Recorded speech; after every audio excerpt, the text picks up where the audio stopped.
Hello, I'm Alex Davies, founder of Wealth Club. Today I'm with Pete Pastides of Intelligence Partners to talk about their EIS investment opportunity.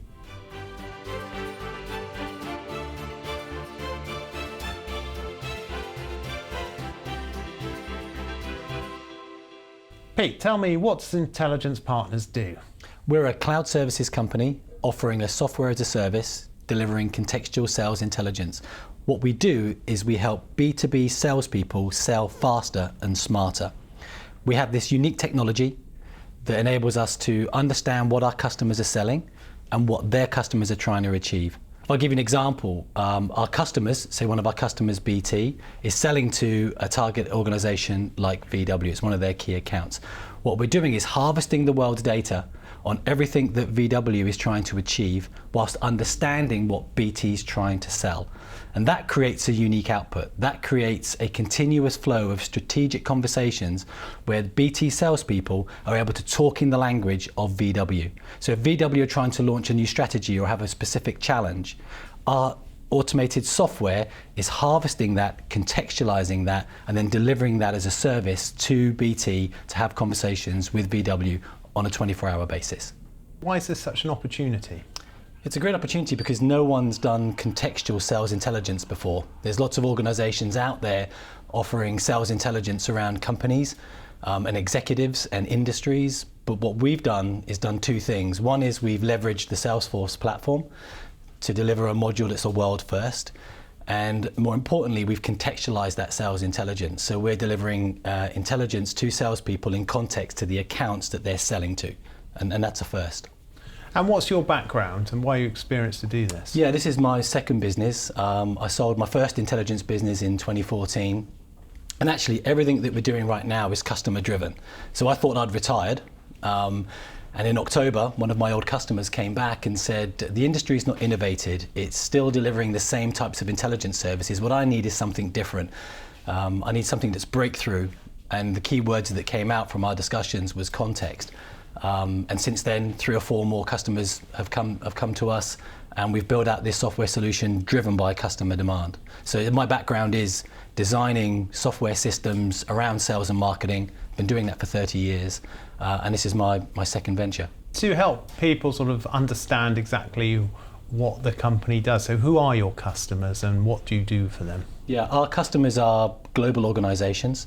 They are companies that have often complex sales solutions, and what we do is we do a triangulation of understanding what they're selling, what their customers are trying to achieve, and who they're trying to sell to. So it's the triangulation of those 3 things that gives us unique output, gives this context. And how do you get customers? We win. Oh, this is the great thing about our business. We've built the software off Salesforce, the fastest growing CRM platform in the world. They have 150,000 customers. They're growing at 17% per year. And they're a partner and they love what we're doing. They see what we're doing is enriching their service and their offering to their global customer base. And they're working with us to launch our software as a service, our cloud service called Intelligence Hub, to their worldwide customer base. And throughout 2020, we're springboarding through their Dreamforce global event in San Francisco. We're working with Dreamforce for You, their national events, and their world tour, where they're taking our module, if you like, of the Salesforce platform, which can be integrated within it at a couple of clicks of a button. Customers can then subscribe to it. So immediately, our focus is on the worldwide Salesforce customer base. That will get us very fast traction, and certainly in the first 2 to 3 years will help us exceed our numbers. So how do you charge? We charge on a subscription basis, so there's a small onboarding fee per account, and then we charge a monthly subscription fee. And the typical projects are around about 130K, and they last around about 12 months, but we've got customers subscribing and renewing, and we have 100% sales conversion right now. So you might have a customer who's one company, but they might have lots of different accounts, is that right? Absolutely, yes. So if we take another one of our customers, Atos, a large French global systems integrator, we are monitoring, they have a top 50 set of accounts. We started off with their top 10.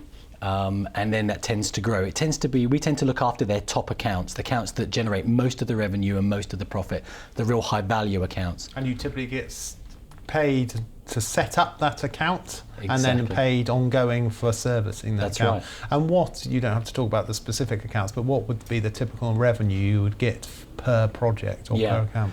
Well, I mean, with the Atos project, I can say that we helped them in the first 6 months generate over 3 billion of pipeline. Okay. So this is because it's context, because it's conversations that their customers want to have with them delivered as a service. We're not asking the salespeople to connect the dots. They don't have a huge amount of time. They're ferociously busy, these sales teams and these account teams. And what we're doing is our systems and our processes is surfacing up this context, delivering them as conversations, often through the Salesforce platform. If a customer doesn't have Salesforce, we can still deliver through our own interface, which is quite incredible. But if you've got Salesforce, it's simply a tab in the Salesforce application. You click it and there's all the context, and then the salespeople can action that contextual intelligence. Okay, and so what's the typical contract look like, and what would you earn from a typical contract? Yeah, typical contract around 12 months for 10 accounts is £130,000 a year.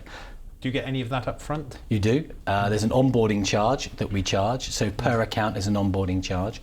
So out of that 130, we'll tend to get around about £40,000 up front. So you can see we're selling to large organisations. The service can be calibrated for smaller companies, but it works best when they're publicly quoted. So it tends to be the larger accounts around the world.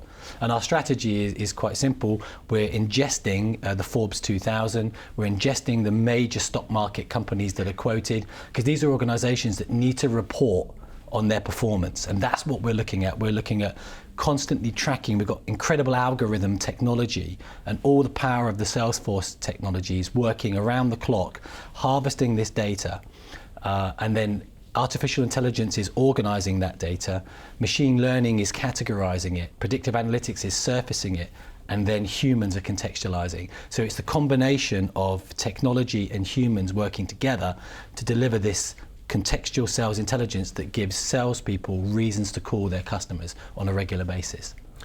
And you mentioned artificial intelligence and humans, so artificial intelligence often very overused. How much human involvement is there in getting a sale and then processing that sale and servicing it? This is what really makes us unique. Is my old company, the company that I sold, delivers high levels of automation. So it's a lot of data, a lot of insight, but it's not intelligence, because machines can only take it so far. And the real distinctive attribute to intelligence partners, to this business, is we call it AI plus I. There's a huge amount of technology, unique technology at play, at work in our everyday working life. But at the same time, the I bit, the human bit, is the bit that has the last say. So technology is surfacing up into Intelligence Hub, our software service. Humans are looking at it, they're saying that's not good, oh that's great. Then they're contextualizing it and then sending it out to our customers. And this is a high value, high margin business to our customers and to us. So that's the real differentiation. And we're right now, pre-investment, we're about 50% automated. Post-investment, we'll be able to absorb a lot more of the technology that's at play in the market and within the Salesforce platform in order to supercharge that efficiency up to around about 70 to 75%. And then that will give us the scale. How have you funded the business to date? So far, I've put money in. We had an angel investor. I mean, the business is only 12 months old. It's quite incredible what we've achieved. We got an angel investor. The original customer came to us in October 18. We spent October, November, December trialing it, R&Ding it, piloting it, and then we commercialized it in January with £300,000 worth of angel investment, plus some money that I'd put in.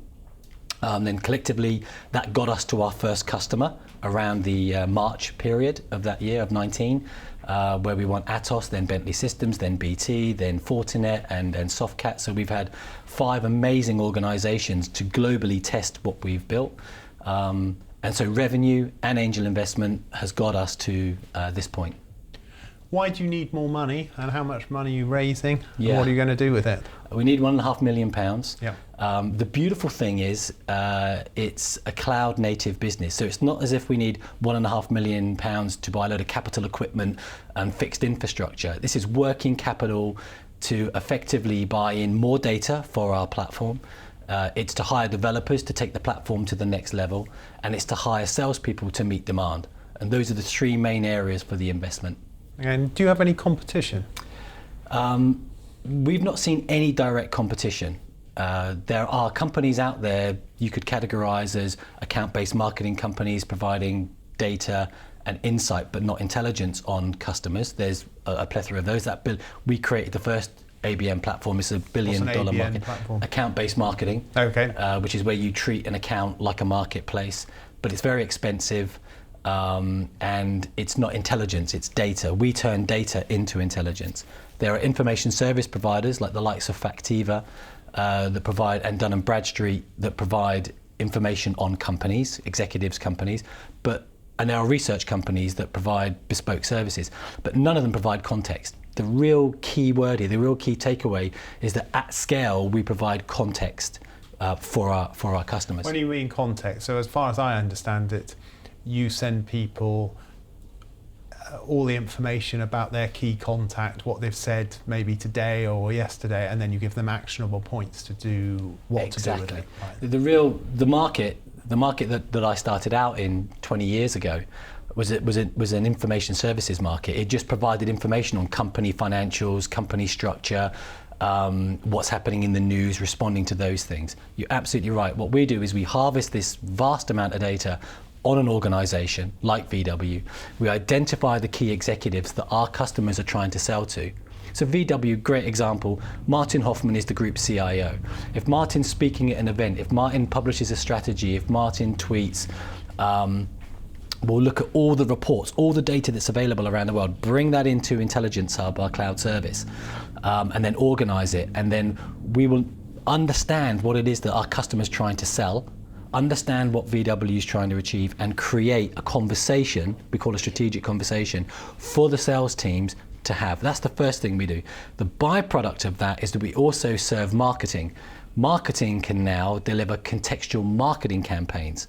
So if anyone understands marketing today in terms of content marketing, you've got marketing trying to create things to say to the market or to customers, and they tend to be very lightly verticalized or generic to what they're trying to sell, like pushing product and service. We're now powering marketing to deliver contextual marketing campaigns. So now if you're targeting VW, you can talk about what's going on within the industry, what's going on within their strategies and their executives in context to what it is our customers are selling. So we're supercharging marketing and we're equipping sales with high quality conversations that are in context to what they're offering and what the customer's trying to achieve.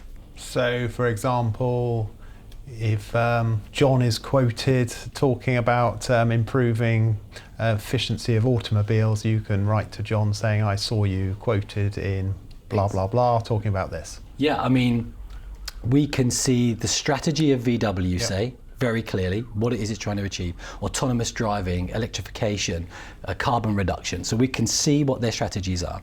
We can then specifically see what, say, Martin Hoffman is trying to achieve personally. He's an iRobot freak, as an example, really into AI, into high levels of automation.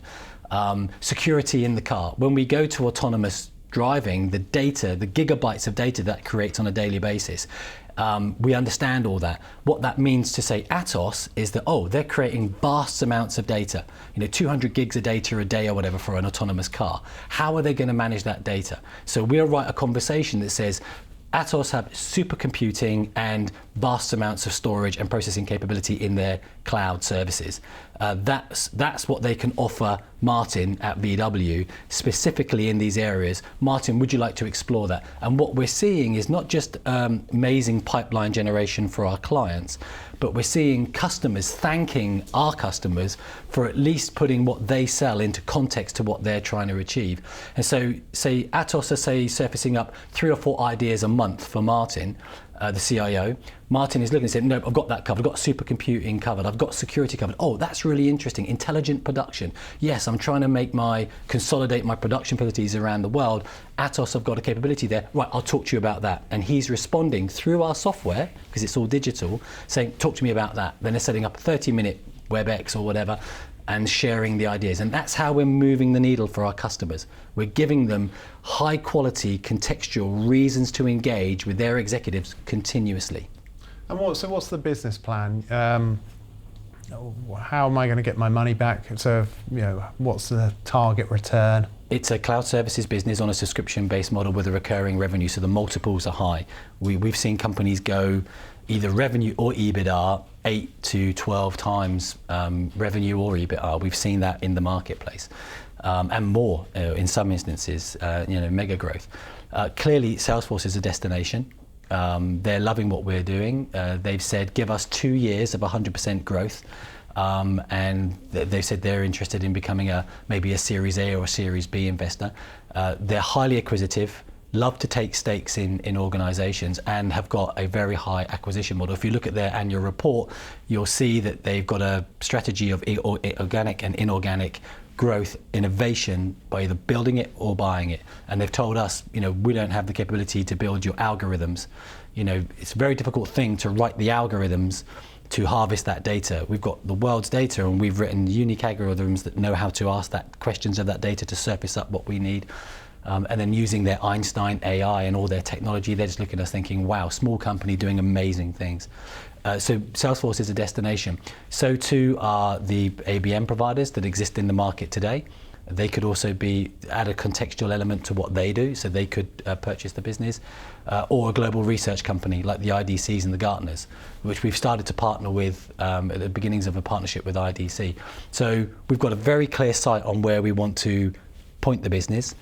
We know what we need to achieve in terms of revenue. We know what our cost base, and that's another beautiful thing about our business, is it's elastic. We only consume cost when we sell, because it's pure cloud.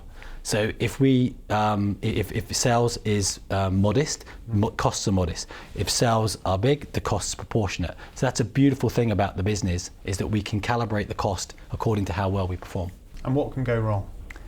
I think the big concerns, if you like, the big risks maybe are that some of the ABM providers sort of catch on to what we're doing. But I think they're at least 18 months away from being able to understand how we configure the data to give us the intelligence. They'd have to invest in resources, in humans, in able to be able to contextualize. I think that would be a big challenge for them, because they're used to doing license revenue based on pure automation, very light touch human interaction. Our USP is the investment in humans. I think that's probably the biggest risk. I mean, Salesforce have openly stated that they don't want to do this. That's not their focus. Their focus is to sell out their sales cloud and sell out their marketing cloud capabilities and their service cloud capabilities. And they're looking for people like us, innovative, high growth companies to innovate and to enrich what they do. So that, if Salesforce decided they wanted to do this, but we sell to the Salesforce market and beyond. But just being open and transparent, they've got no intention of doing it, but it could be something that they do. So to summarise, if I want to invest in an EIS this year, why should I put my money with you? I think it's a high quality business, high growth, brilliant customers, amazing team, unique technology, on a team that have done this before. It's our second time round, and we're hugely excited about the potential. So I think we would be a very good bet, for your EIS investment. Pete Pastides of Intelligence Partners, thank you very much. Thank you.